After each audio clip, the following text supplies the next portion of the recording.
It is a heat warning kind of day in Utah. I think it's pushing 100 degrees, which is abnormal for August. So we're all a little bit whiny and cranky, but we're excited to be at the Goodwill outlet. We call it the Goodwill bins. It's got a bunch of blue bins. Shopping for resale. Of course, we're always looking for books and quilts. Last week we found 3 Vera Bradley purses, which I believe all of them sold, which is great. I am gonna be looking also for possibly some clothes because last week I scored Jack a shirt and he was super excited. So let's go inside and see what they have. There's nowhere to park. There's nowhere to park. Which means there's gonna be no carts again. School starts next week, so the bins should be a little less crowded. We'll see. It looks like they must have just had some released. But I am seeing a comforter that I love. The problem is we have nowhere to put that, Jamie. I got it right here. Oh, yeah. Oh, gotcha. All right. So I've been digging for a while. So far I have found one very greasy shaker. Hopefully there's a pepper. I'm going to keep looking. I'll get it anyways. And this is Zeb's hunting app, Onyx Hunt. I just think it's funny. I think he'll wear it and I'll just take it home and wash it for him. But so far, not a whole lot other than, well, I guess I did find that comforter when I first got in. I just got to keep searching and digging. Every now and then I find stuff I just can't leave behind. This is vintage, smocked. Don't know what it says. It says handmade. It's in really good condition. Somebody's little boy needs that. And then I also found, this is not vintage, it's from Baby Gap, but look how cute that is. It's like little snappy onesie situation. If anybody has a grandbaby being born like soon, this is 12 to 18 months, so it would fit him next summer. So I'm gonna get both of these because they're cute. Oh, this is that same sheet I found like last week and we sold it. So I'm definitely gonna grab this flat sheet. Somebody must have been getting rid of a lot of really cute baby stuff because this is Janie and Jack. This is like the high-end Gymboree brand. It's in good shape. It's 3 to 6 months. I'm gonna grab this too. When my girls were little, I used to save all my pennies and buy them Janie and Jack dresses because they were just so cute. Here's another Janie and Jack item with little rhinos. Look at you coming in clutch. Hey, with a cart. The World's Great Letters. This is from 1940. So this is a little older. U.S. Naval Aviation in the Pacific. Christmas with Southern Living, 1989. I was hoping it was recipes. More Janie and Jack. Look at these little white pants. 12 to 18 months. Zeb's gonna be like, seriously, stop. All right, more baby clothes. Janie and Jack. Somebody's grandbaby's gonna be very well dressed. Also buried here are some pretty little embroidered napkins. Oh, I love that. They definitely need to be stain treated, but I'll grab those. Okay, last baby piece, I promise. 9 to 12 months. It has a little bit of like piling on the nose, but I can get those off. It's corduroy. The brand is Mud Pie. They actually make really cute home decor too. Is this a Reader's Digest with gold? No. Wordsworth's poems. Oh, it is old. Look how old that is. The introduction is from 1888. There's a note from 1857. Wordsworth's, that's hard to say, Wordsworth's poetical works. Missing a few pages here. Well, I'm getting that. So I'm going to pick this up. It's the Teachers and Pupils Cyclopedia, M through P, looks like, volume 4. But it's got a ton of great art in it. It's old. You can see the age on the pages. Someone's taking notes and this paper bled into the pages on the book. Betty Zane by Zane Grey. That's some fun art in it. Let's see, Roman numerals copyright 1947. I think that's what that is. Just kidding. Here's some corduroy Janie and Jack pants. Also grabbing those. Somebody must have had their own custom stickers made because that's some kid's name. Probably went to daycare. I came back to dig some more. 2T, Janie and Jack. Love it. Organic cotton baby bonnet. And another one of those smocked Christmas rompers. Kind of unrelated, but for Jack needs a new dress shirt. This is a medium 10-12. The collar's not even dirty, so taking that one home for Jack. All right, so it looks like a king-size chenille bedspread with like fringe situation. It's not too bad, so we'll take it home and wash that. All right, this book, I have no idea what's in it. Searchlights or light on dark corners. Safe counsel, but it's embossed. It's from 1918. You pop the cover open, and it's talking about like the science of eugenics. Oh, 1919. Over 1 million copies sold. All right, I gotta know what's in this bag. It's super old. Looks like probably Bible or something of that nature.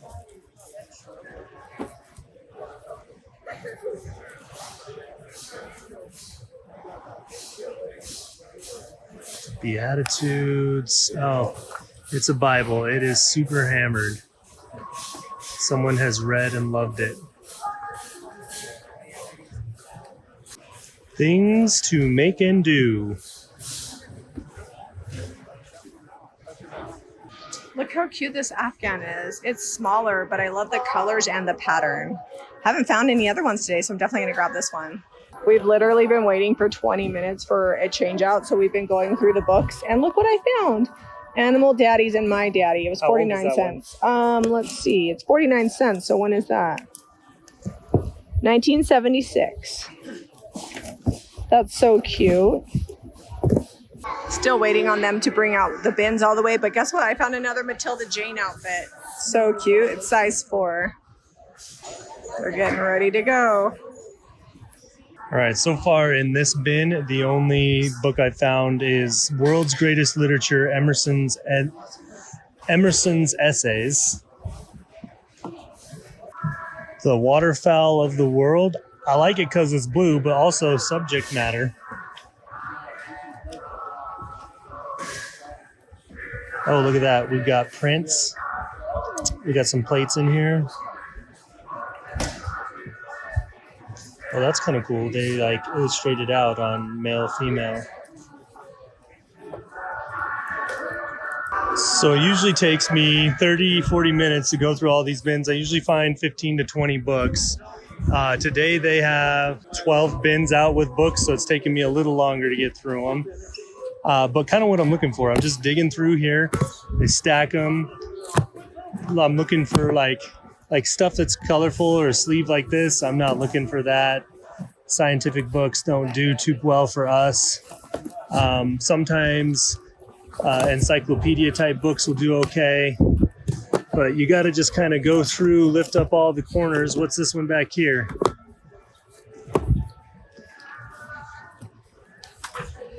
Studies in Irish Culture and Literature. 1964, reprinted in 1970. No pictures. I think we're gonna leave it. All right, here we go. I got a couple, let's see, some old music here. Orchestra and band instruments. I found this cover, or back of a cover. I hope I can find the whole music somewhere. That's not it. Then we have this one. Old book here. I'm going to take that one. Oh, no, I'm just finding pieces of it. You got to kind of rifle through these bins, and if they're older books, or especially like almost like a magazine style, they just don't hold up. Oh, maybe the whole thing's under here.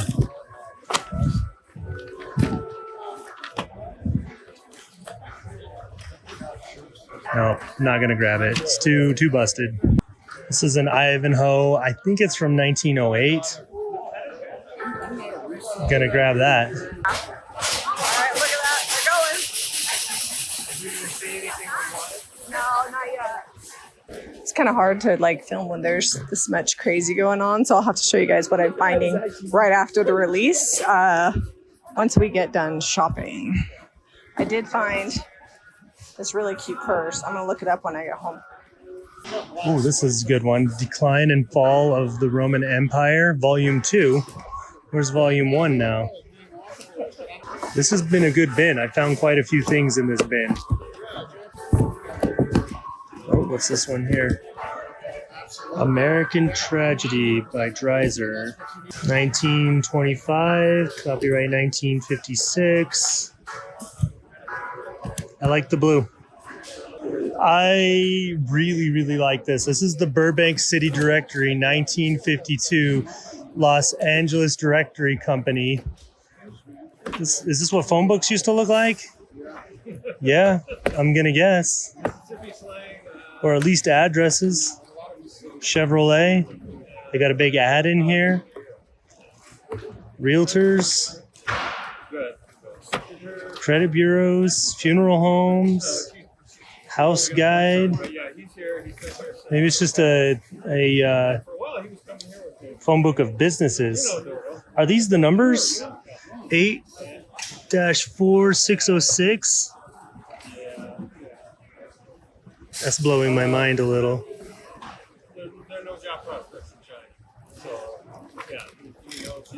All right, we came back for a second dig. We were standing under the evaporative cooler over there for a minute, which helped, but it's hot in here. Like, that's the only air in this whole building that's moving.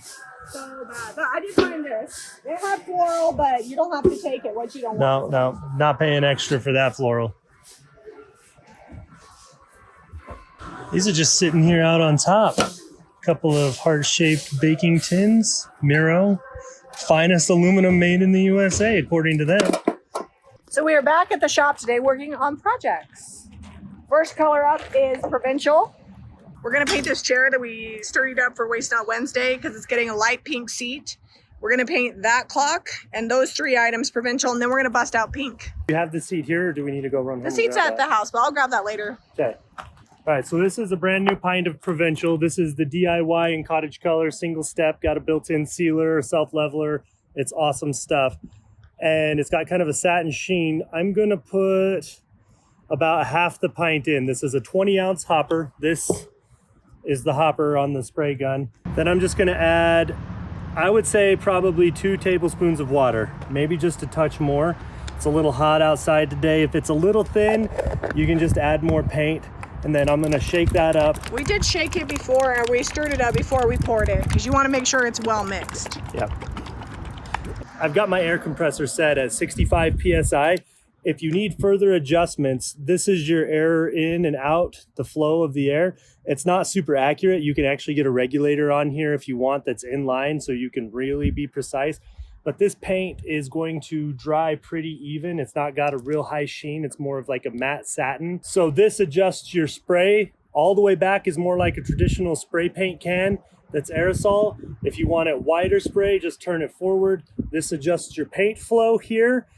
Out is more flow, in is less flow. I usually leave it all the way out, and then I just adjust that with the trigger. If you want to spray in a horizontal pattern, you have this vertical, or you unscrew this and turn it, and you can spray in a vertical pattern. You can pick up this spray gun at Harbor Freight or Amazon. We'll drop the link below. In case you're new here, you do need an air compressor. This one, I think, is 20 gallons. Don't go smaller than that. 60 is even better. Always got to test spray. Make sure you get it all right before you spray your piece. All right, we adjusted the air. We're way too high on air. We have wiped down our piece, and it is ready to paint.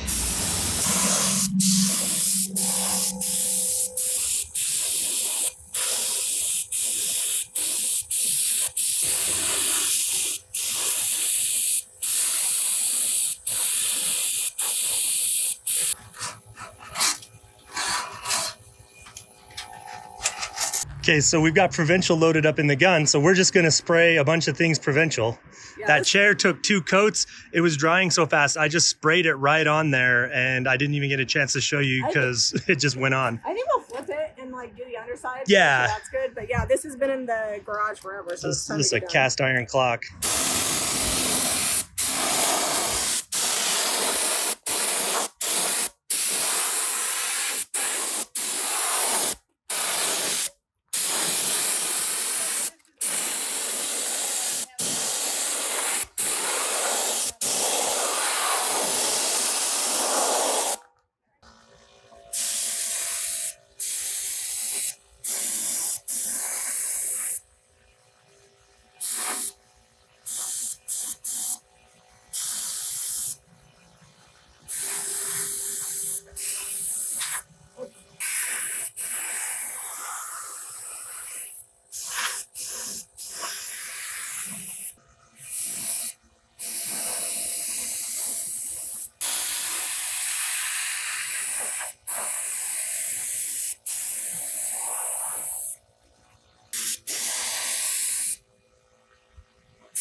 Spraying a piece like this is particularly awesome because it's got so many nooks and crannies that getting in there with a paintbrush and getting your paint job smooth would be super hard. And you usually have to do 2 or 3 coats to get full coverage, especially over the black, unless you're going back with a black. So we're gonna spray this one too. My regular nozzle on the hose, and this is how I clean them. I just shoot a little water in there, hose that out.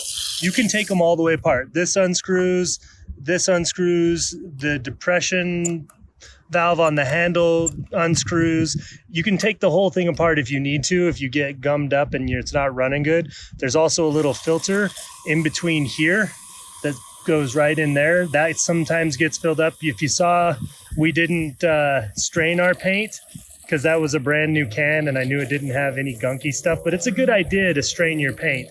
But what I'm gonna do is I'm gonna fill this up with water, and then I'm gonna take it back over to the air and run all this water through the gun. And by then it'll be clean. Look what we did there on the drop cloth. I think I need a stencil that looks like that. All right, so I just have my water in here. You can see it sloshing around in there. Just gonna spray that all the way out until all the water's gone. Might adjust this nozzle back. There we go. And that'll be pretty clean.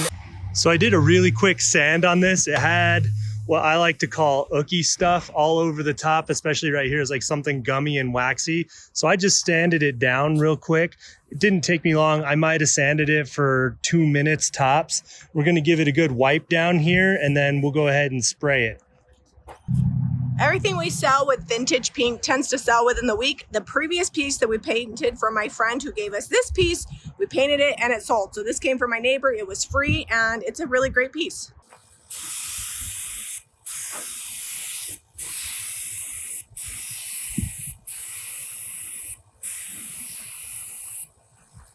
All right, we used 1 pint spraying it. Everything has 2 to 3 coats. We're inside the shop because it's not 100 degrees inside here. We could have just painted this at home. It was so hot, but it dried fast. So 1, 2, 3, 4, 5 pieces with 2 to 3 coats. I did 3 coats on the chair and I did like an extra coat on this because it was like plastic and wanted to make sure that was on there good. I've got 320 sandpaper and I'm just gonna lightly distress this.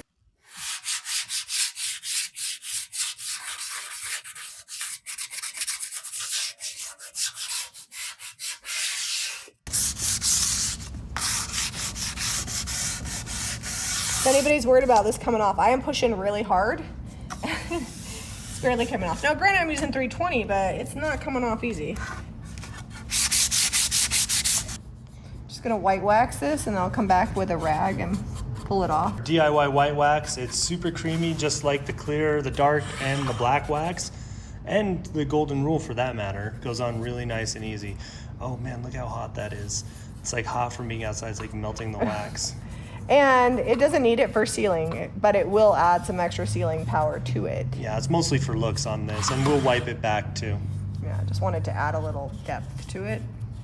Didn't let the wax dry, just coming back and wiping it down, letting it sit in the deep recesses and details of this piece. I love detailed pieces, but I have like a love-hate relationship because it's gonna take me a minute to get this all like rubbed back. And it looks pretty cool though. It looks like cement now.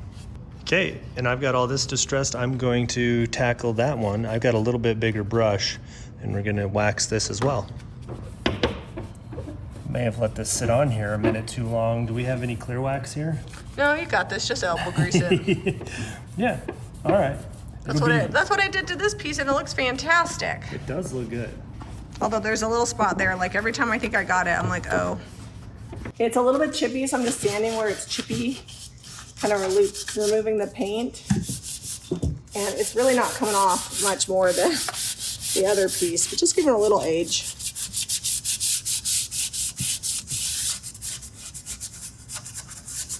Where's the knob for that? I'll go grab that. I already have it. Oh, you do? Okay. We're trying to work here, and we have these 2 employees today. That one, Odelia, and there's Eliza. If you hear cackling, this is what's going on in the background. Okay, back to work. Back to work. Kazia's out of town and this is Maria's day off, so the girls are working. Zeb is putting back together this clock. I'm actually really loving the vintage pink. I feel like the camera doesn't pick it up, but I promise you in real life, this is the most beautiful soft pink and it pairs really well with provincial. One thing to note is the white wax will make it look more gray, and then it's a little bit more sandy taupe without white wax. So keep that in mind if you're white waxing, that it will pull out the gray tones. And then if you like the sandy taupe color, then no white wax. All right, thanks for coming with us to the bins and doing some spraying at the shop. We got a ton of projects finished. Vintage pink and provincial are a really great pair. Yeah, we finally got this clock out of there. I think we've had it for 2 months, around there. And then this is a new addition. The chair needed finished and a couple of shelves that you've never seen before. We'll get everything listed at jamirayvintage.com. If you need paint products or these items, you can go there as well. And if you like this video, be sure to give us a thumbs up and subscribe to Jami Ray Vintage for more DIY. We'll see you on the next episode.